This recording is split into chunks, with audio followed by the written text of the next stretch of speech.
I'm turning this evening to the first book of Samuel, chapter 27 and verse 1. And David said in his heart, I shall now perish one day by the hand of Saul. There is nothing better for me than that I should speedily escape into the land of the Philistines. And Saul shall despair of me to seek me any more in any coast of Israel. So shall I escape out of his hand. And our subject is the backslidden and nominal believers and their different fates and how God deals with each class. Well, 1 Samuel 27, we've begun to study, and it's the flight back to Achish of Gath of David, who was at last worn down by the constant persecution from Saul, which runs over a period altogether of around 10 years. And David arose, verse 2, and he passed over with the 600 men that were with him unto Achish, king of Gath. And David dwelt with Achish at Gath the second time. This has happened, as you know. And the first time, David could only escape by self-humiliation. And he went this time with his families. And verse 4, the move seems to have been successful in that it was told Saul that David was fled to Gath, and he sought no more again for him. So the second flight to Achish. And there in verse 5, just to set the scene, David said unto Achish, If I have now found grace in thine eyes, let them give me a place in some town in the country, that I may dwell there. For why should thy servant dwell in the royal city with thee? Now David felt that he would be safe in the land of the Philistines. That's extraordinary enough. But once there, or perhaps he planned this in advance, he would negotiate for some remote place to take his 600 men and live there. And in the providence of God, verse 6, Achish gave him Ziklag, which had been assigned by God to Israel, but never properly occupied. And Israel had failed at the conquest and subsequently to cast out those people who were under sentence of death from God from Ziklag and the region around it. So Achish gave him Ziklag. Whether or not he was aware of the history when he did so, we're not told. Verse 7, this is a very significant verse. And the time that David dwelt in the country of the Philistines was a full year and 4 months. 16 months.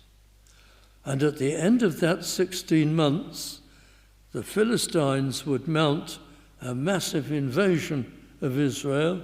There'd be climactic events, and this wouldn't be a tenable situation at all. And in fact, it would bring to an end Saul's kingdom.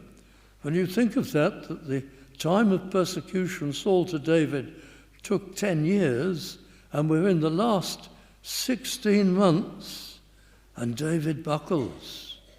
What a sad situation. He wasn't to know this, obviously. But God's providence is always in favor of his people, and it's so with us. We could have a trial or a difficulty and then come to the point where, seeking to obtain the help of God, we would buckle and give way and compromise and give up our position in the Lord's service to escape the trial, the difficulty, and possibly in the providence of God, we'd have a very short time left to endure that trial. And yet, like David, we fall and our faith crumbles just before the end of the trial. And I'm sure this time note is intended to give us that warning. Well, in verse 8, David and his men, you have the record in these verses of how David invaded and attacked various people living in the region and around it. And the text on superficial reading gives you the impression, verse 9, David smote the land and left neither man nor woman alive, took away a great deal of spoil, but everybody perished. And your immediate impression is that there was total conquest going on. Well, of course, that wouldn't be possible with only 600 men. That's all David had. Some people have tried to explain this by suggesting that hundreds and hundreds more and captains from the tribes of Israel were already at this stage streaming to David's help, but they've disappeared a few verses later in the next event, so that's not very likely. And really what we're looking at here is David taking raiding parties into the territory, claiming spoil, and these people are particularly resistant or difficult, and everybody perishes. And one of David's purposes is that no one can report his activities back to Achish, king of Gath.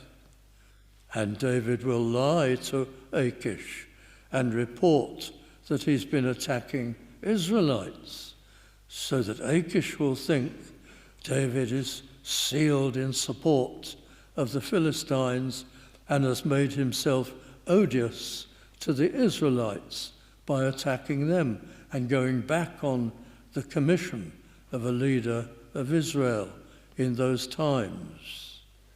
So that is what is going on in these verses. Verse 12 of chapter 27, and Achish believed David, saying, he hath made his people Israel utterly to abhor him. Therefore, he shall be my servant forever. And you could read there, he shall be my slave forever. Of course, he doesn't tell David that, but Achish comes across in these few chapters here as a very reasonable person. He trusts David, he likes David, though David has let him down before and turned into a madman. He receives him back again and wants to be hospitable to him. But be careful, because this same Achish is the senior lord of the Philistines. So you may be sure that the great Philistine invasion of Israel, which takes place in the next chapters, well, Achish is the principal architect. And so while he can be very reasonable and cultivated and refined and courteous and pleasant to David, and a little bit of his bite is revealed here in these words. His private declaration, therefore he shall be my slave forever. I've got him. And that's a warning to us. If I backslide, let's say it takes the form of spiritual coldness, and I don't do anything about that spiritual coldness, and I let it go on day after day, spiritual coldness, and I leave off, perhaps not leave off prayer, but certainly leave off earnest prayer and witness and service, back out of it, do everything limply. I'm spiritually cold, and my love for Christ has grown so small. Well, I shall fill my interests and apply my energies to other things. Home and family will take up a much larger share of my concerns. Perhaps career, pleasures, television, whatever. Could be any number of things. I'm now in a spiritually cold state and condition, and I'm giving more attention to the material things and the worldly things. But I fool myself. I don't actually give up my Sunday school class. I don't actually give up attendance at Sunday services. There's certain things I keep because I'm convincing myself I'm not spiritually cold. There's nothing the matter with me. And I don't want to appear that to other believers. So I will speak to them as though nothing in the world is the matter. And I have the same zeal and earnestness as ever. But you see what David does when he goes into the land of the Philistines to get security there, because he's ceased to have faith in God's promise to protect him and keep him even in the place of danger. He ceased to believe that. He's had all the evidence. He's been delivered so many times already. He's been given great victories. The bear, the lion, Goliath, defeat of Philistine parties, all kinds of things. Deliverance from Saul and his murderous efforts. Deliverance in remarkable ways when he's been able to steal up to the sleeping form of Saul, not once but twice, and take some token of his presence there to prove that he was there. Remarkable things have happened to David, and yet he's lost his faith in God's power to continue to keep him. He's safer with the Philistines. What foolish reasoning. And while he's with the Philistines, he'll convince himself he's in the service of the Lord and he's carrying out that for which he's commissioned. He's been anointed as the defender of Israel. And he'll go and mount raiding parties against Israel's enemies down there in the south.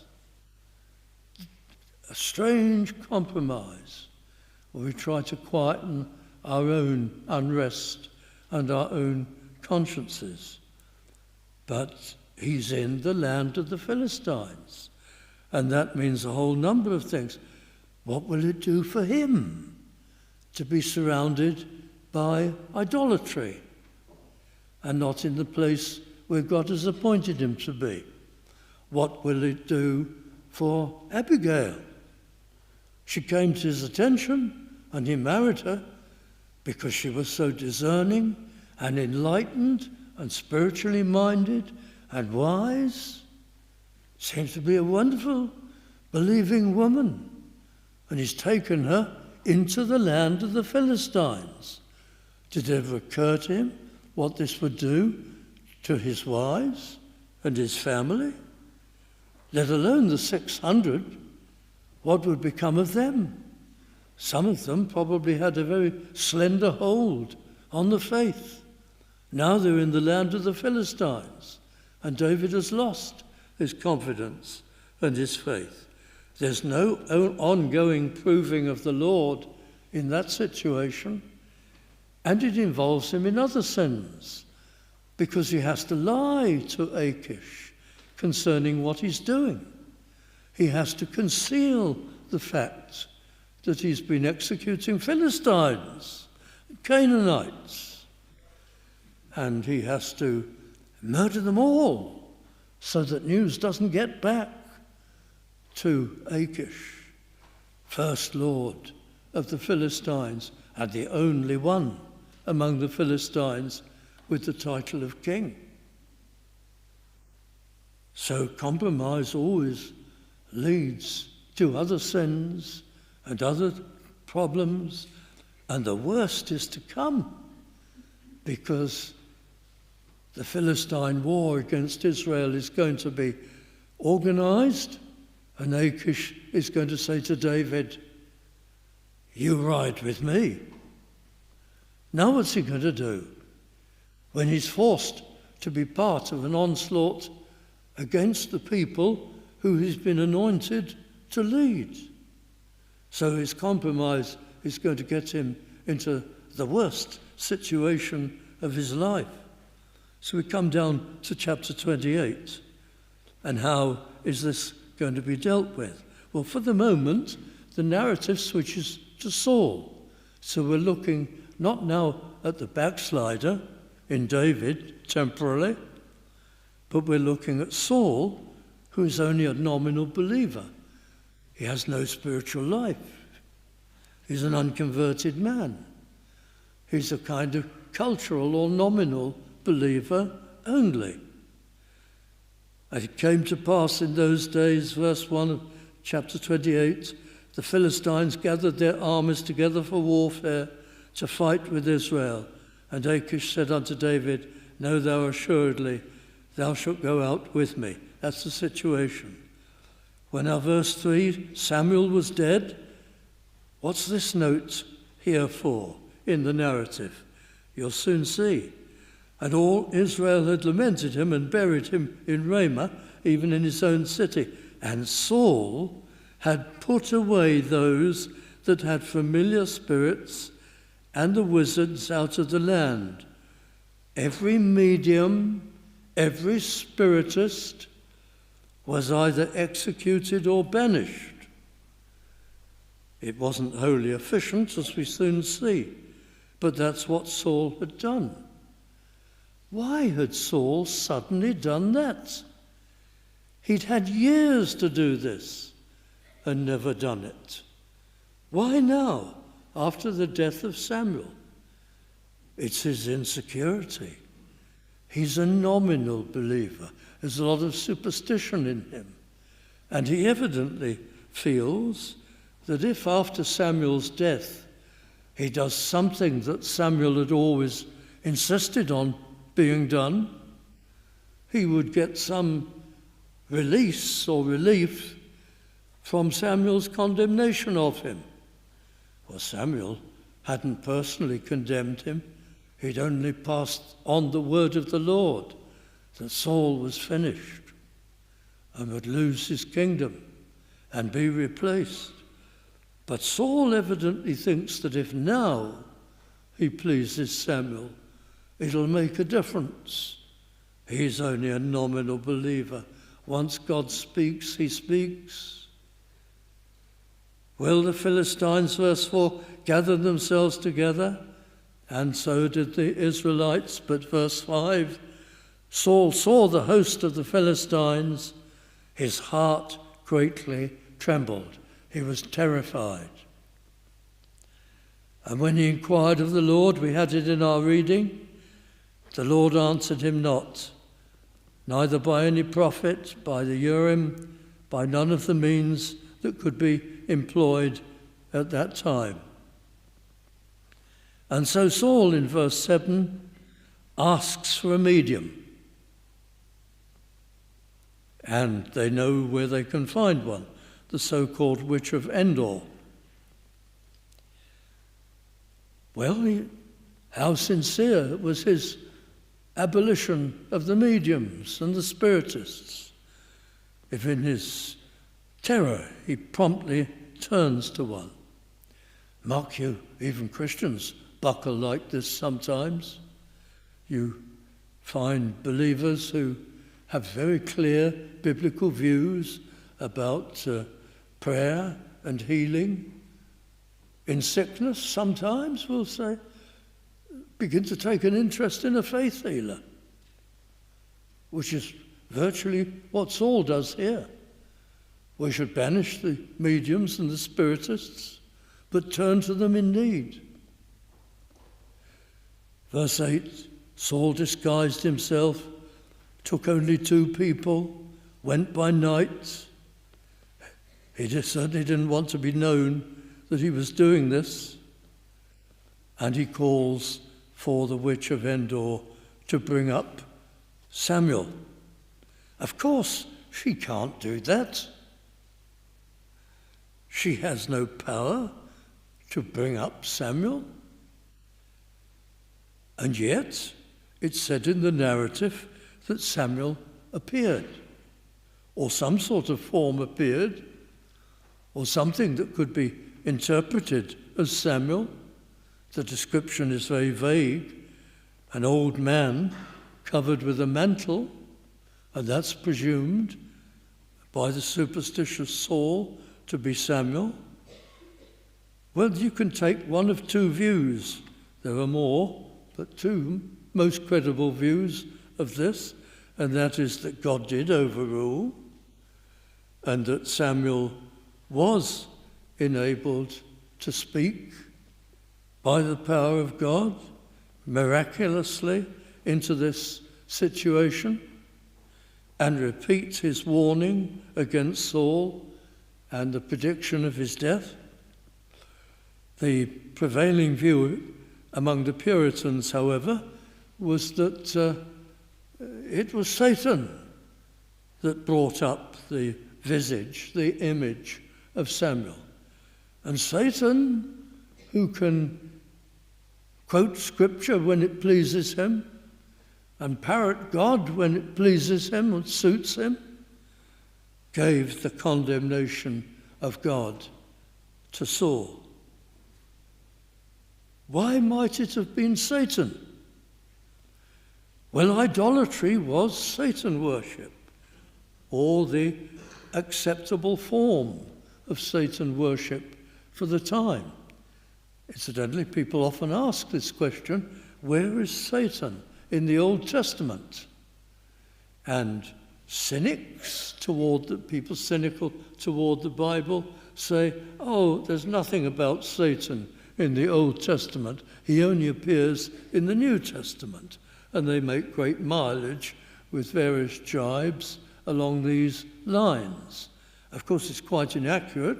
Satan appears, first of all, at the very beginning, as you well know, in the Garden of Eden, and is alluded to in so very many ways from that point on. But the appearance and the worship of Satan, that is to say, the turning away from God and the seeking out of an alternative that you may enthrone and worship, that's idolatry. That's the form in which Satan misled and deceived the people for centuries. That was the evil of it and the wickedness of it. And that is what is happening here. And Saul, who's disobeyed God, who's only a nominal believer, when Satan sees this is the Puritan view, he moves in for the kill, as it were. He's misled and deceived Saul all his life. He's used him in wicked pursuits, particularly against David, and now he moves in to finish him off, because Satan knows that Saul is under God's condemnation. Do you think Satan is going to say to Saul, you're mine, I'll look after you, I'll give you a good message and comfort and set your heart at ease? No, when the final moment comes, Satan, who's kept a low profile, will move in and destroy him. Of course, it'll be God who destroys him. But Satan will, as the saying goes, rub it in. Anyone here is only a nominal believer, will not repent of sin, will not really come to Christ and yield to him, will not really love him and turn to him and depend upon him. Well, you are in the service of Satan. And Satan actually hates you and will be always vindictive against you. And when it comes to the end of life, Satan will finally make it as bad as possible for you and take absolute advantage of his victory and your vulnerability. because he's a malevolent spirit and he hates you. That's the other view of what is going on, that Satan caused some image of Samuel to rise up. But it could be that the narrative is to be taken absolutely literally, and that in some miraculous way Samuel himself really was raised up.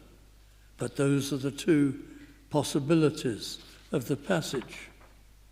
But anyway, either way, it's a solemn warning to us. And time is going quickly, but here in chapter 28, verse 18, because thou obeyest not the voice of the Lord, these are the words of Samuel through the medium to Saul, nor executest his fierce wrath upon Amalek, therefore hath the Lord done this thing unto thee this day. And then the word is given that all Israel will be defeated. Then verse 20, Saul fell straightway headlong on the earth and was sore afraid because of the words of Samuel. And I won't go into the efforts of the witch of Endor to give him a meal before he parted. Chapter 29. And back to David. That Saul, the nominal believer, has a very bad ending. What about the backslider, David? Back to him in chapter 29. The Philistines gathered together all their armies to Aphek, pitched by a fountain in Jezreel. And the lords of the Philistines passed on by hundreds and by thousands, but David and his men passed on in the rearward with Achish. And then the lords of the Philistines said to Achish, what are these Hebrews, this 600 men and David, doing here? This is David, the servant of Saul, says Achish. I found no fault in him, but his fellow lords of the Philistines, though subordinate to him, were angry with him and insisted that David didn't go down with them to battle. That's an overruling of the Lord. Why didn't they just execute David? Why didn't they just finish him? Why merely insist or plead for his being sent back? That's a mark of God's preserving hand, even of his backslidden servant David. The love of God is still upon him. The doctrine of the perseverance of the saints is going to play out in this passage. And so David is laid down in the verses that follow. But when David returns to Ziklag, God is going to restore him. This is how he does it. Chapter 30, came to pass when David and his men were come to Ziklag on the third day, that the Amalekites had invaded the south and Ziklag, and smitten Ziklag and burned it with fire. And they'd taken the women, the wives, including David's, captive. So David and his men came to the city. Verse 3, it was burned, and their wives and sons and daughters were taken captive. Then David and the people that were with him lifted up their voice and wept until they had no more power to weep. And David's 2 wives were taken. Verse 6, David greatly distressed, for the people spake of stoning him.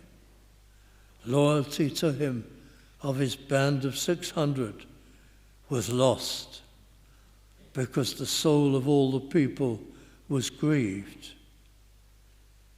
Now, David's plight now is terrible, because he's heading back from Ziklag soon, and he's got to face up to what happens with Saul. He doesn't know the outcome of this, what the outcome of the battle will be. But now he's in real trouble. And he himself is emotionally broken. He's lost his family, it seems. And so have all his people. Now what's going to become of him? And there's a little sentence at the end of verse 6. But David encouraged himself in the Lord his God. It brings him back to seek the Lord and to be cast upon him. And for the first time in these recent episodes, he seeks guidance. David says to Abiathar the priest, Ahimelech's son, I pray thee, bring me hither the ephod. And Abiathar brought hither the ephod to David, and he inquired at the Lord, shall I pursue? It was quite a company, or the evidence was. It was a large, large group, and David had 600 broken people. But he went, and they were given great success. There's a long narrative, which we haven't time to go through this evening. And the Egyptian youngster appears, and information is given to them as to the whereabouts of the force that took Ziklag, and they were able to recover their wives and immense booty, and the Lord clearly is with them. And so David can be restored. But the restoration of David was painful to him.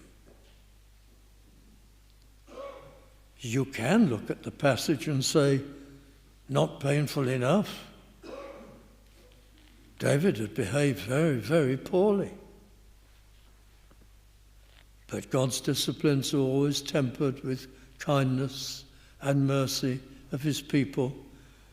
But you get in those chapters, just looking at it from this point of view, a picture of two cases. The purely nominal believer who is lost, and Satan turns on him at the end, if that's the right interpretation of the passage. And the backslidden believer who God will restore, even if it takes a discipline, because the wandering, the waywardness has been so great and so unworthy. But God will reveal himself again and deliver him and restore him and re-establish him and give him a great abundance of evidence of his goodness and power for the future. And you see the two classes of person played out in those chapters. So, dear friends, we're cautioned against backsliding, coldness, times of indifference. God will never forsake those who truly belong to him. But it could be a costly restoration. So don't let it go far. Stop. Pull back. Tell him how much you love him. Cast yourself on his kindness. Come back to him. Reapply yourself. Whenever we find ourselves drifting into coldness, those are the steps it's vital for us to take.